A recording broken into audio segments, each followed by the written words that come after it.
Hi, this is Joy Hughes. I'm the founder of the Solar Gardens Institute. We're a for-benefit corporation set up to promote community-owned solar projects everywhere. Um, Today's training is based on the original training we gave on January 29th of 2012 on Solar Gardens finance. I want to start by informing the difference between a community solar garden and what we call community supported energy. Community solar garden is uses what's called virtual net metering. In other words, each investor might own one or more panels, and the credit, a virtual net metering credit, is given on the bill. What this means is you get credit for the kilowatt hours that those panels produce. Community solar garden is usually a little bit bigger. It can be up to several acres. Usually it's owned by the utility or by a company under contract with the utility. Example here, as you can see in the upper right, is Ellensburg Solar Garden. That was one of the first ever built in the U.S. That is about 100 kilowatts now. It's on its fourth phase, and it's supplying power to, I think, at least 80 people in the community. I'm not sure of the exact number.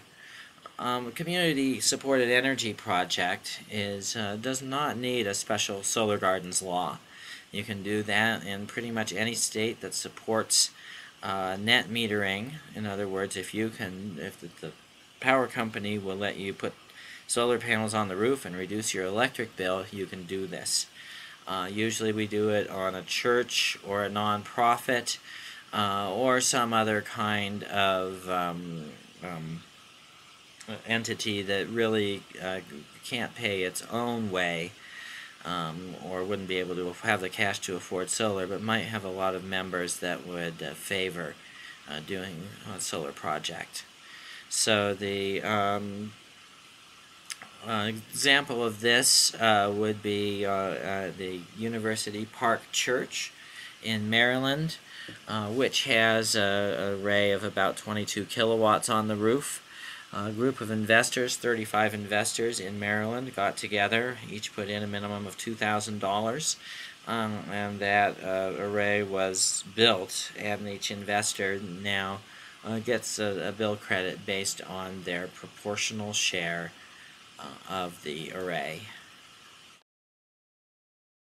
You see here a video of a square dance that requires every person in the dance to follow a particular pattern, and that's really the metaphor for what we have here.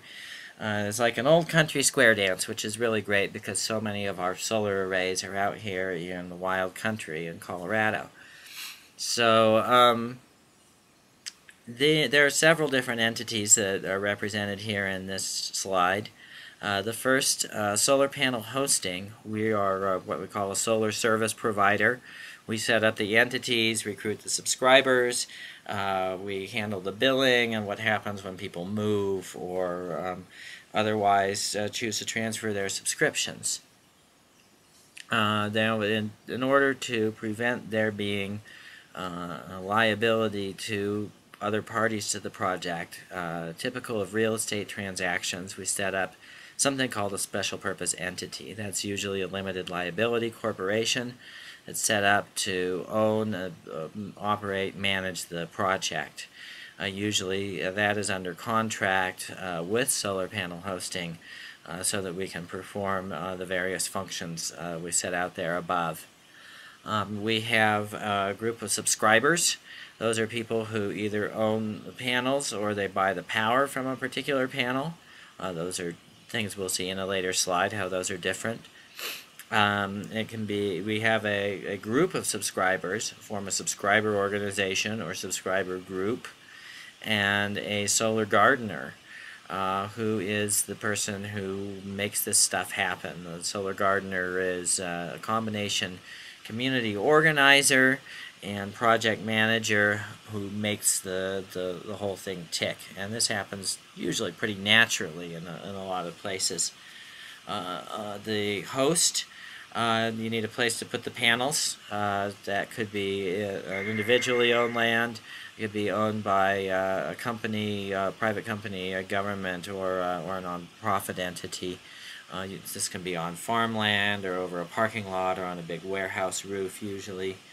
The utility, of course, is in there to distribute the power and the bill credits and take their cut. A developer, solar developer, sets up all the various power purchase agreement and contracts with a solar integrator who actually installs and maintains the panels. Solar panel hosting company is what we call a solar service provider or a hosting service provider sometimes. What we do is we handle all the finding of the host sites, the subscribers, pulling together the finance, the local nonprofits, the solar gardeners. We train the solar gardeners. And we're going to become a B corporation. That is the goal here, meaning we're for profit, for benefit. That means we try to do well while doing good at the same time. By doing all of these different functions, we're able to make it easy for a community to get this going. Typically, what we call a solar gardener is something that emerges spontaneously in each community. Somebody just gets excited about it. They get out out there to start trying to organize one of these things, and they just get bogged down in this incredibly long learning curve, and it takes some people 3-4 years to get one of these set up. Just incredible amount of dedication. With the solar gardener training, we want to get that down to about 6 months. The special purpose entity is something that's been used in solar projects quite a bit. What this is a device, a business structure specifically for project development.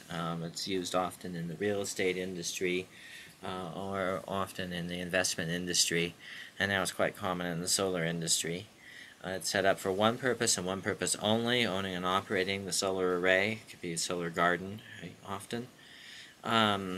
The design is such that if the project goes under, the host subscribers, developers are protected, and so it's so that the investors can invest in a specific project and not necessarily in the whole solar services company. Now, the special purpose entity under Colorado law can operate as a subscriber organization. That is, it's set up for the sole purpose of owning and operating a solar garden. Or it can operate under contract to a subscriber organization, which we would interpret as the subscriber organization being a group, a citizens group within a town, perhaps a non-profit or a cooperative, and then is under contract with a solar developer to set up a special purpose entity to actually manage the legal boundaries of the projects. We give each one a name. So if it's Boulder, say it'll be Boulder 1 Solar Garden LLC. And then we'll just add on Boulder 2 Solar Garden, Boulder 3 Solar Garden, and so on and so forth. You know, we might give it the name of the town, say Ontonito, or we might give it the name of the county that it's in. Here you can see two different models for community solar gardens. One we call this Community Supported Energy Plan, which means it uses the same model as a Community Supported Energy Array. This involves the ownership of the solar panels by the subscriber. They make an upfront purchase and then they get a bill credit over a period of time. You can see the cash flow has a strong negative as a purchase up front, followed by a pretty strong return, which might give a return in a period of a few years. On the right, we have the Solar Savings Now plan. What that does is essentially the same thing. The utility is giving exactly the same bill credits back to the subscriber, but In that process, the subscriber is paying a monthly payment in order to purchase those panels over time. So the cash flow is a lot less. They're really saving about 5 or 10% on their electric bill. But it does allow people to get into solar with no upfront payment, which is really, probably most of us need that.